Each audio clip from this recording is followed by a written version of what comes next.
भी है खींच काट के वो जाएगी, लेकिन वो उससे हमको लगता पहले है कि 1.5 साल में बिहार को गर्द नहीं मिलेगी।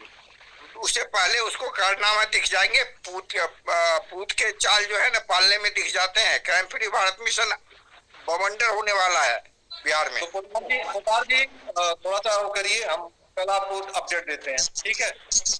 घनश्याम बाबू सुन रहे हैं आप? हाँ जी सर, सुन रहे हैं। महेश बाबू के लिए बोलिए, वो अपना केस, आपका केस महेश बाबू डील करेगा और ऑफिस खोल देगा। एक मछहा में ऑफिस खोल देगा, एक त्रिवेणीगंज में ऑफिस खोलेगा। ठीक है। और इसका ये झाजी के माध्यम से पांडे साहब जो केस को आगे प्रोसेस किया है उसका फ्रूटफुल नतीजा लेके फिर आप को कल या परसों देंगे कि क्या प्रोग्रेस है आपके केस का। ठीक है सर। ठीक है, चलिए, okay, thank you Pandey sir, please.